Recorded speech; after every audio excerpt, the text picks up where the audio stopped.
Mind ಬಗ್ಗೆ ತಿಳಿಸಿ ಹೆಚ್ಚಾಗಿ ಅಂತ ಕೇಳಿದ್ದಾರೆ. ಮೈಂಡ್ ಬಗ್ಗೆ ತಿಳಿಸಿ ಅಂತ. ಸೊ ಮೈಂಡ್ ಬಗ್ಗೆನೇ ನಾನು ಹೆಚ್ಚಾಗಿ ಹೇಳೋದು.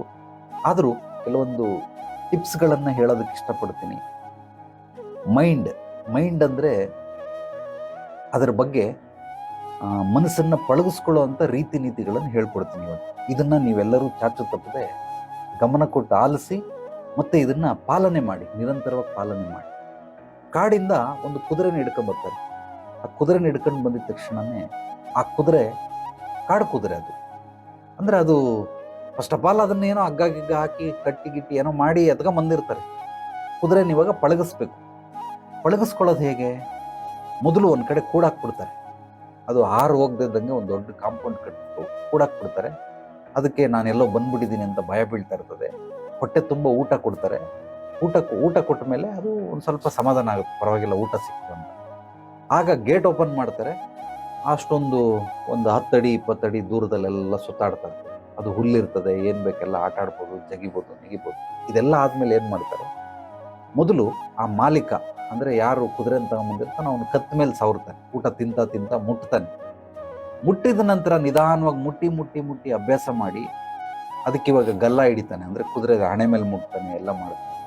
ಅದು ಏನು ಮಾಡಲ್ಲ. ಮುಂಚೆ ಫಸ್ಟ್ ಟೈಮ್ ಮುಟ್ಟಿದಾಗ ಜರ್ಕ್ ಹೊಡಿತದೆ, ಅಂದರೆ ಚರ್ಮ ಹಿಂಗೆ ವೈಬ್ರೇಟ್ ಆಗುತ್ತೆ. ಅಥವಾ ಅದು ಕೋಪ ಅವನು ಇಷ್ಟ ಇಲ್ಲ ಅಂದರೆ ಅವ್ನು ಬ್ಯಾಡ್ ಟಚ್ ಆಗಿದ್ರೆ, ಒಂದೊಂದು ಪ್ರಾಣಿಗಳಿಗೆ ಗುಡ್ ಟಚ್ ಬ್ಯಾಡ್ ಟಚ್ ಅಂತಾರೆ. ಅದು ಬ್ಯಾಡ್ ಟಚ್ ಅನ್ಸಿದ್ರೆ ಒದ್ಬಿಡ್ತದೆ, ಒದ್ಬಿಡ್ತದೆ, ಅಥವಾ ಕಚ್ಚಿಬಿಡ್ತದೆ. ಕುದುರೆಗಳು ಕಚ್ತವೆ. ಸೊ ಈ ರೀತಿ ಮಾಡುತ್ತೆ. ಹಂಗೆ ಮಾಡಿ ಅವನು ಅಭ್ಯಾಸ ಮಾಡ್ಕೊಂಡು ನಿಧಾನವಾಗಿ ಅದ್ರ ಮೇಲ್ಗಡೆ ಬೆನ್ನ ಮೇಲ್ಗಡೆ ಒಂದು ಹಾಕ್ತಾನೆ. ಅವನು ಹತ್ತಲ್ಲ, ಸುಮ್ಮನೆ ಬೆನ್ನ ಮೇಲ್ಗಡೆ ಹಾಕಿರ್ತಾನೆ. ಅದಾದ್ಮೇಲೆ ಈ ಮೂಗು ದಾರ ಅಂತಾರೆ, ಇಲ್ಲಿ ಕಟ್ತಾರೆ. ಹಿಂಗೆ ಕಟ್ಬಿಟ್ಟು ಅದನ್ನು ಬಿಡ್ತಾನೆ. ಕಟ್ಟಿದಾಗ ಒಂದು 2-3 ಸಲ ರಿಜೆಕ್ಟ್ ಮಾಡ್ತದೆ, ಬಟ್ ಹಂಗೆ ಹಾಕಿ ಅಭ್ಯಾಸ ಮಾಡೋದು.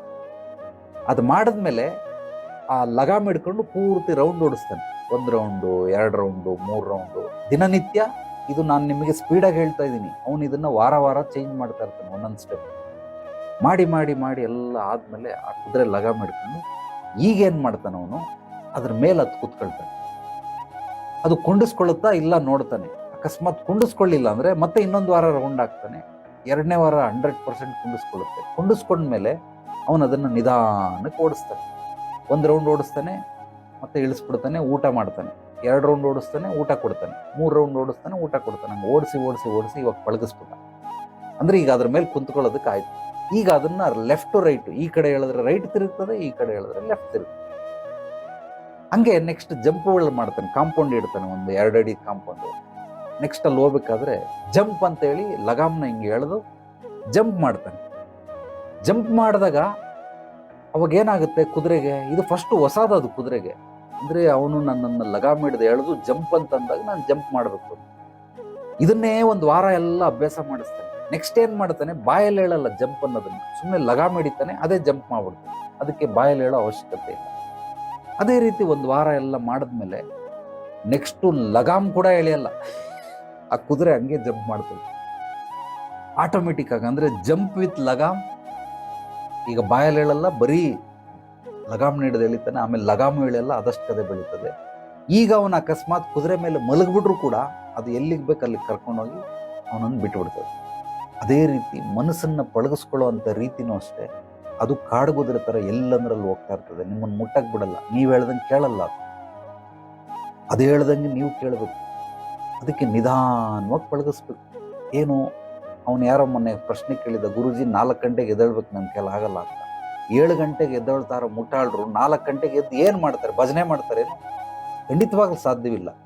ಆ 7 ಗಂಟೆಯಿಂದ ನೀವು 4 ಗಂಟೆಗೆ ಹೋಗ್ಬೇಕು ಅಂದರೆ ಎಷ್ಟೊತ್ತಿಗೆ ಬೇಕಾದ್ರೆ ಹೇಳಿ, 3 ಗಂಟೆಗೆ ಹೇಳಿ, 12 ಗಂಟೆಗೆ ಹೇಳಿ, ಫಸ್ಟು 6:50ಕ್ಕೆ ಎದ್ದೇಳಬೇಕು ಒಂದು 3 ದಿವಸ. ಅದಾದಮೇಲೆ 4ನೇ ದಿವಸ 6:40ಕ್ಕೆ ಎದ್ದೇಳಬೇಕು. ಹಂಗೆ 5 ನಿಮಿಷ ಅಥವಾ 10 ನಿಮಿಷನೇ ನಿಧಾನವಾಗಿ ಮಾಡ್ತಾ 3 ದಿವಸ ಮಿನಿಮಮ್ ಮಾಡಬೇಕು. ಅದಕ್ಕಿಂತ ಕಡಿಮೆ ಮಾಡಿದ್ರೆ ಅದು ಮತ್ತೆ ತಿರ್ಗಾ ಅದೇ ಹಳೆ ಪ್ಯಾಟರ್ನಲ್ಲಿ ಬರ್ತದೆ. ಅಂದರೆ ಮೈಂಡಿಗೆ ನಾನು ಟ್ರೈನಿಂಗ್ ಕೊಡ್ತಾ ಇದ್ದೀನಿ. ಯಾರ್ಯಾರೆಲ್ಲ ಇಲ್ಲಿ ಬೆಳಿಗ್ಗೆ ಹೊತ್ತು ಎದ್ದೇಳಕ್ಕಾಗಲ್ಲ ಅಂತಿರೋ, ಅಥವಾ ಪುಸ್ತಕ ಓದೋಕ್ಕಾಗಲ್ಲ ಗುರುಜಿ, ನಾನು ಏನು ಮಾಡಲಿ ಅಂತಂದರೆ, ದಿನನಿತ್ಯ 1 ಪೇಜ್ ಓದಿ, ಮೇಲ್ಗಡೆಯಿಂದ ಕೆಳಗಡೆ ಅಷ್ಟೇ, ಮುಚ್ಚಿಟ್ಬಿಡಿ, ಮಲ್ಕೊಂಬಿಡಿ.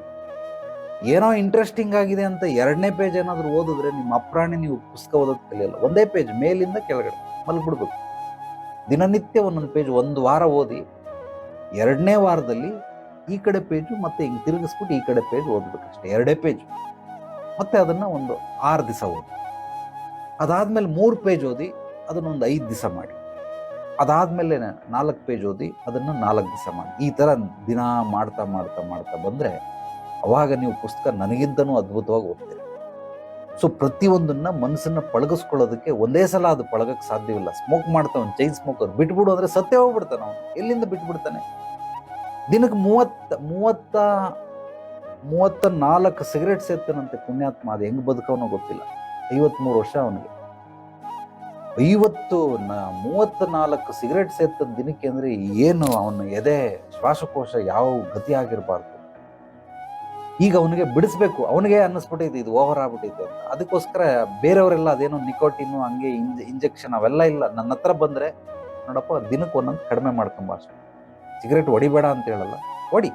33 ಹೊಡಿ, 32, ಆಮೇಲೆ 30. ನೀನು ಒಂದು ದಿವಸಕ್ಕೆ ಚೇಂಜ್ ಮಾಡೋಕ್ಕಾಗಿಲ್ಲ, ಮತ್ತೆ ಅದೇ ಕಂಟಿನ್ಯೂ ಮಾಡು. 30ಕ್ಕೆ ಹೊಡಿ, ಮಾರನೇ ದಿವಸ ಅದು 29ಕ್ಕೆ. ಈ ಥರ ಮಾಡ್ಕೊಂಡು ಬಂದಾಗ ಒಂದು 10 ಆದಾಗ ನನಗೆ ಹೇಳು, ನಾನು ನಿನಗೆ ಬೇರೆ ಟ್ರೀಟ್ಮೆಂಟ್ ಕೊಡ್ತೀನಿ ಅಂತೇಳಿ ಈ ರೀತಿ ಮಾಡಿಸ್ಬೇಕು. ಅಂದರೆ anything is possible, everything is possible when you believe in yourself. ಯಾವಾಗ ನಿಮ್ಮ ಮೇಲೆ ನಿಮಗೆ ನಂಬಿಕೆ ಇದೆ, ನಿಮ್ಮ ಮೇಲೆ ನಿಮಗೆ ಆತ್ಮವಿಶ್ವಾಸ ಇದೆ, ಆತ್ಮಸ್ಥೈರ್ಯ ಇದೆ, ಡೆಫಿನೆಟ್ಲಿ ನೀವು ಏನನ್ನ ಬೇಕಾದರೂ ಸಾಧನೆ ಮಾಡಬೇಕು. ಆ ಸಾಧನೆ ಮಾಡಬೇಕಾದ್ರೆ ಕೆಲವೊಂದು ಹಂತಗಳನ್ನು ನಾವು ಫಾಲೋ ಮಾಡಬೇಕು. ಅದಕ್ಕೋಸ್ಕರನೇ ಗುರು ಅನ್ನೋದು ಬೇಕೇ ಬೇಕು. ಮುಂದೆ ಗುರಿ, ಹಿಂದೆ ಗುರು. ಈಗ ಅವನಿಗೆ ಸಿಗರೇಟ್ ಬಿಡೋದು ಗುರಿ, ಅವನ ಜೀವನದ ಗುರಿ. ಫಸ್ಟ್ ಮೊದಲನೇ ಗುರಿ short term goal, long term goal ಅಂತಿದೆ.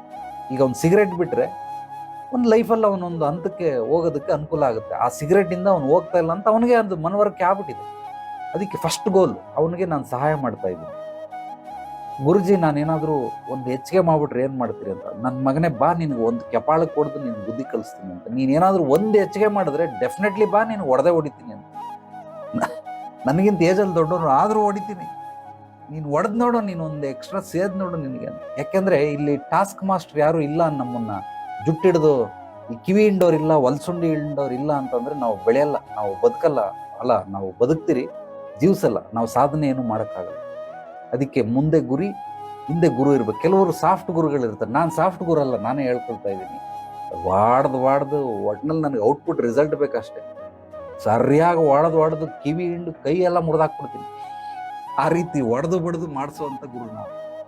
ನನಗೇನೋ ನೀನು ಬಂದಿದ್ಯಾ, ನನ್ನನ್ನು ನಂಬಿ, ಅದಕ್ಕೋಸ್ಕರ ಮಾಡಲೇಬೇಕು. ಅದಕ್ಕೋಸ್ಕರ ಚೆನ್ನಾಗಿ ಹೊಡೆದಾದ್ರೂ ಸರಿ ಮಾಡಿಸ್ಬೇಕು. ಸೊ ಈಗ ಅವನು ಎಷ್ಟು ಅಂತಂದರೆ 12ನೇ ಸಿಗರೇಟಿಗೆ ಬಂದು ನಿಂತವನು. ಅವನ್ನೆಲ್ಲ ಬಿಟ್ಟ ಮೇಲೆ ಅವನನ್ನು ಇಂಟರ್ವ್ಯೂ ಮಾಡ್ತೀನಿ. ನೋಡಿ ಅವನ ಮಾತಲ್ಲಿ ಏನೇನು ಹೇಳ್ತಾನೆ, ಅವನು ಕೇಳಿದ್ರೆ ನಿಮ್ಗೆ ಗೊತ್ತಾಗ್ತದೆ. ಅವರೇ ಬಂದು ಮಾತಾಡಿಸ್ಬೇಕು, ನಾನು ಹೇಳೋದಕ್ಕಿಂತ. ಹಾಗಾಗಿ ಈ ಮನಸ್ಸು ಮಂಗನಿಂದ ಮಾನವ ಅಂತಾರೆ. ಅದು ಸುಳ್ಳು ಅಂತೇನೋ ವೈಜ್ಞಾನಿಕವಾಗಿ ಹೇಳ್ತಾ ಇದ್ದಾರೆ, ಬಟ್ ರಿಯಲ್ ಫ್ಯಾಕ್ಟಲ್ಲಿ ಹೇಳ್ತಾ ಇದ್ದೀನಿ. ಡೆಫಿನೆಟ್ಲಿ ಮನಸ್ಸನ್ನು ನೀವು ಪಳಗಿಸ್ಕೊಳ್ಳೋ ರೀತಿ ಏನಂದರೆ ನಿಧಾನವಾಗಿ ಪಳಗಿಸ್ಕೊಳ್ಬೇಕು. ವಾಕಿಂಗ್ ಹೋಗಲ್ಲ, ನನ್ನ ಕೈಲಾಗಲ್ಲ, ನಡೆಯೋಕ್ಕಾಗಲ್ಲ ಅಂತ. ಯಾರ ನೀನು ಹೇಳಿದ ವಾಕಿಂಗ್? ನಿಮ್ಮ ಮನೆ ಬಾಗಿಲಿಂದ ಕರೆಕ್ಟಾಗಿ 12 ಹೆಜ್ಜೆ ಹೋಗು, ವಾಪಸ್ ಬಂದು ಇಷ್ಟೇ ವಾಕಿಂಗ್. ಇಷ್ಟು ಬೇಕಾದ್ರೆ ನಾನು ಮಾಡ್ತೀನಿ. ಅಷ್ಟಾಯಿತು. ಒಂದು ವಾರ ಆದಮೇಲೆ ನೋಡು 12 ಹೆಜ್ಜೆ, ಇವಾಗ ಹಂಗೆ 24 ಹೆಜ್ಜೆ ಅಷ್ಟೇ. ಸುಮ್ಮನೆ ಮೆಟ್ಲ ಮೇಲೆ ಹತ್ತು, ಇಲ್ಲಾಂದರೆ ಕೆಳಗಡೆ ಬಾ, ಇಲ್ಲ 2 ಸಲ ಓಡಾಡು. ಇಷ್ಟು ಬೇಕಾದ್ರೆ ಮಾಡ್ತೀನಿ. ಹಂಗೆ ಮಾಡಿ 12, 36, 48 ಹೆಜ್ಜೆಗಳು ಹಂಗೆ 1 ಡಜನ್ ಎಕ್ಸ್ಟ್ರಾ ಮಾಡ್ತಾ ಇವತ್ತು ಪಾಪ 3/4 ಗಂಟೆ ವಾಕಿಂಗ್ ಮಾಡ್ತಾಳೆ ಅಮ್ಮ. 72 ವರ್ಷ ವಯಸ್ಸು. ಮಂಡಿ ನೋವಿತ್ತು, ಈಗಿಲ್ಲ. ಕೆಲವೊಂದು ಆಯಿಲ್ ಗಿಡಮೂಲಿಕೆಗಳಿಂದ ಅದ್ಭುತವಾದಂಥ ಒಂದು ತೈಲವನ್ನು ರೆಡಿ ಮಾಡ್ಕೊಡ್ತೀನಿ. ಅದನ್ನು ಹಚ್ಕೊಂಡು ಅವರು ಬಿಸಿನೀರಲ್ಲಿ ಸ್ನಾನ ಮಾಡೋದ್ರಿಂದ ಈಗ 72 ವರ್ಷ ಅಮ್ಮನಿಗೆ. ಸ್ವಲ್ಪ ತೂಕ ಇದ್ದಾರೆ, ದಪ್ಪ ಇದ್ದಾರೆ, ಒಂದು 80-82 kg ಇದ್ದಾರೆ. ಸೊ ಅದ್ಭುತವಾಗಿ ವಾಕಿಂಗ್ ಮಾಡ್ತಾರೆ. ಸುಮಾರು 1-1.5 ಗಂಟೆ ವಾಕಿಂಗ್ ಮಾಡ್ತಾರೆ. ಮಂಡಿ ನೋವಿಲ್ಲ. ಯಾಕೆ? ಒಂದು ಹೆಜ್ಜೆ ಇಡೋಕ್ಕಾಗಲ್ಲ ಅಂತಿದ್ದವಳು ಹೆಂಗೆ ಮಾಡಿದ್ಲು? ಸೊ ಆಕೆಯ ಮನಸ್ಸಿನ ಕುದುರೆಯನ್ನು ನಾನು ಪಳಗಿಸ್ತೇನೆ. ಯಾಕೆಂದರೆ ಜಾಕಿ ಅದೇನದು ರಿಂಗ್ ಮಾಸ್ಟರ್ ಅಂತಾರೆ. ಇದಕ್ಕೆಲ್ಲ ಅನಿಮಲ್ಸ್ಗಳಿಗೆಲ್ಲ ಪಳಗಿಸ್ತಾರಲ್ಲ, ಆ ಥರ ರಿಂಗ್ ಮಾಸ್ಟರ್. ರಿಂಗ್ ಮಾಸ್ಟರ್ ಅಲ್ಲ, ಮೈಂಡ್ ಮಾಸ್ಟರ್. ಸೊ ನನ್ನ ಆಫೀಸಲ್ಲಿ ಕೆಳಗಡೆ ನೀವು ನೋಡ್ಬೋದು, ಮೈಂಡ್ ಸರ್ವಿಸ್ ಸೆಂಟರ್ ಅಂತ ಹಾಕೊಂಡಿದ್ದೀನಿ. ಸುಮಾರು ಜನ ಹಂಗಂದ್ರೆ ಏನು ಗುರುಜಿ ಅಂತ, ಬಾಪ ಎಲ್ಲ ಬಿಚ್ಚಿಬಿಟ್ಟು ನೆಟ್ಟು ಬೋಲ್ಟ್ ಎಲ್ಲ ಬಿಚ್ಚಿ ಆಯಿಲ್ಗೆಲ್ಲ ಹಾಕಿ ರೆಡಿ ಮಾಡ್ಕೊಡ್ತೀನಿ ಅಂತ ತಮಾಷೆಗೆ ಹಂಗಂತ ಹೇಳ್ತಾ ಇರ್ತೀನಿ. So mind master. ಅದಕ್ಕೋಸ್ಕರ ಮೈಂಡನ್ನು ನಿಮಗೆ ಪಳಗಿಸ್ಕೊಳಕ್ಕಾಗಲ್ಲ. ಯಾಕೆ ಪಳಗಿಸ್ಕೊಳಕ್ಕಾಗಲ್ಲ? ಮಾಡ್ಕೊಳ್ಬೋದು ನೀವು, ಖಂಡಿತವಾಗ್ಲೂ ಮಾಡ್ಕೊಳ್ಬೋದು. ಬಟ್ ಯಾರಾದರೂ ಒಬ್ರು ಕಿವಿ ಹಿಂಡೋರು ಇದ್ರೆ, ಒಡೆಯೋರಿದ್ರೆ ನೋಡ್ತೀರಾ, ಇಲ್ಲಾಂದ್ರೆ ಯಾವನ್ ಕೇಳ್ತಾನೆ ಬಿಡ, ನಮ್ಮ ಪಾಡಿಗೆ ನಾವು ಮಾಡಿದ್ರಾಯ್ತು, ಹೋದ್ರಾಯ್ತು ಅಂತ ಅನ್ಕೊಂಬಿಟ್ಟಿರ್ತೀವಿ.